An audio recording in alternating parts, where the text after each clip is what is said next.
Here's my favorite study of the last 2 years, and I promise it's about you, even if you've never written a single line of code. Researchers took 16 experienced developers, real professionals, 5 years each on the projects that they were working on, gave them 246 real tasks, randomly decided which tasks they could use AI on and which tasks they couldn't, and then they timed everything. Before starting, the developers predicted that AI will make them 24% faster. The measured result though was that they were 19% slower. But that's not the interesting part. Here's the interesting part. After they've done the work, after they've lived through it, they still estimated that AI made them 20% faster. They were slower, but they felt faster, even after the fact.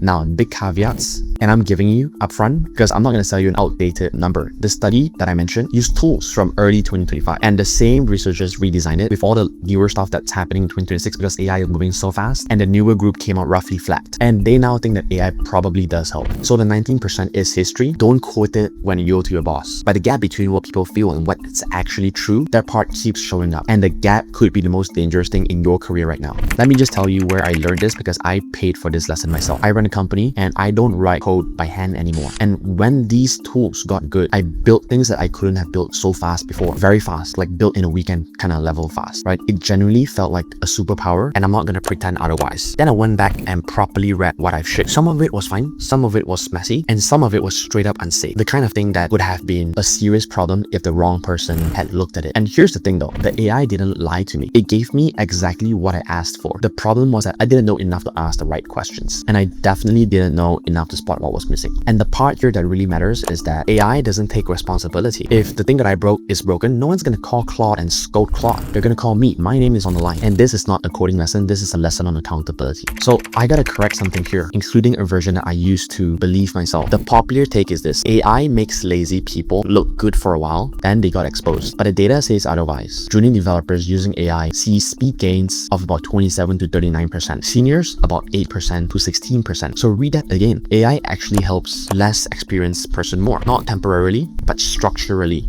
It's an always available mentor that never gets annoyed at stupid questions, and that's honestly genuinely good. I'm not going to complain that the ladder got easier to climb, but look at what that means. On raw output, how fast something appears on screen, the gap between a beginner and a professional just got so much smaller. So if your career plan is I'm faster than a junior, that plan is dead. That was never a mode. It's definitely not one now. So where did that gap between a senior and a junior go? It moved. It moved from production to checking. There's a research from the standard body of software security that puts the share of AI-generated code snippets containing at least one known vulnerability class at somewhere around 30 to 40%. A study this March looked at 304,000 AI-written code commits across 6,200 projects. The security problems introduced by AI had a 41% chance of survival rate, meaning fewer than half actually got caught before they went live. And here's why. An analysis of 211 million lines of code found that the average developer pushed 75% more code in 2025 than in 2020. So put those together, right? 75% more code is coming in, but the review capacity didn't go up by 75%. Nobody hired 75% more reviewers. The bottleneck was never typing. It was always about knowing whether what's being typed is correct, and left the knowing completely untouched. And that's your gap. It's not speed, it's judgment. And this isn't just a coding thing. McKinsey's work on this found around 46% time savings on routine tasks and under 10% on complex work. Routine, AI eats.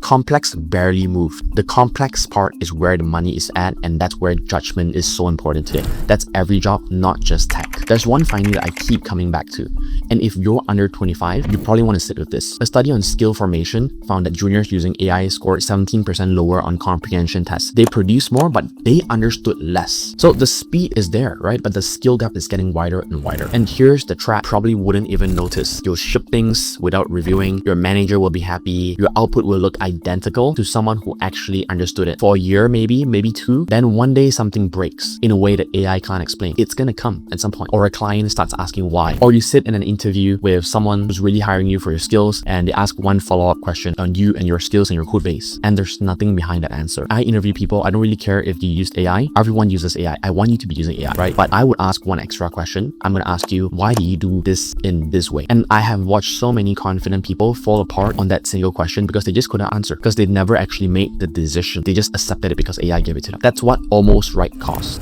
and developers know it. In one of the biggest surveys in the industry, favorable views of AI tools dropped from 70% to 60% in a year. 46% said they don't trust the output, and the number one complaint at 66% was code that's almost right but just not quite. Almost right is the most expensive output that there is. It costs more to find the flaw than to have it written properly. So let me bring this home because there's a lot of nonsense being spoken here. Between 1st of January and 12th of June this year, 42,807 Malaysians have lost their job. That's just according to Perkeso. So those are only the people who has went to Perkeso for it. That the number should be bigger than that. And I want to be honest with you about the cost because it's not the fashionable answer. The data says that AI is not currently a major cost to these retrenchments. It's because businesses are closing and downsizing. But at the same time, 605,000 jobs were advertised nationwide, and Talent Corp's critical occupations list for 2024/2025 named 66 occupations across 18 sectors where demand exceeds supply. Software developers and ICT roles are well among them. Employers simply can't fill them up. So put it together, the jobs are not gone. Nobody's replacing developers with a chatbot in Malaysia in 2026. The part of the job where AI does is now worth close to nothing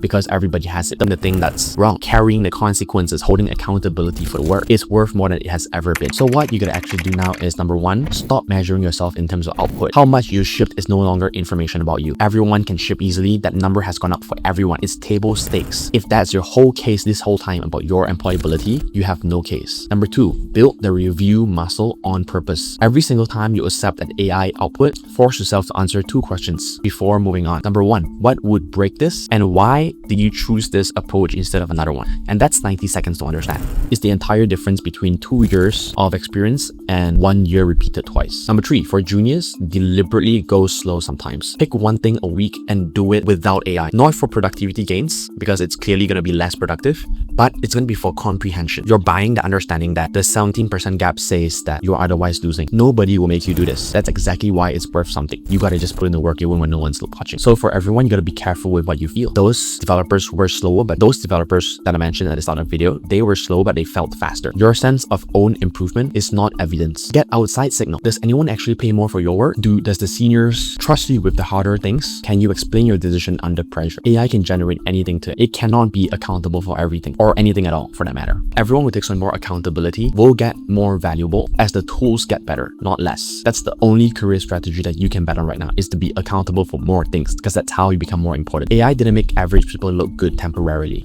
It made them genuinely faster, and it's not going to go away. What it did was take the thing that most people were selling, which is output, and it made it nearly free. If that was your whole value, you've got a problem right now. It's not a few weeks away. Right now, you got to solve this problem. If your value has been in judgment, taste, and being the person who's willing to put your name on the line, put your name on the outcome, so putting yourself accountable if anything goes wrong, then that, my friend, you've handed yourself the tool of your life. And half your competition just deleted their own advantage without noticing. So let me know in the comments below. When's the last time you shipped something with AI that you couldn't explain? Be honest. I'll go first. That was 2 months ago for me.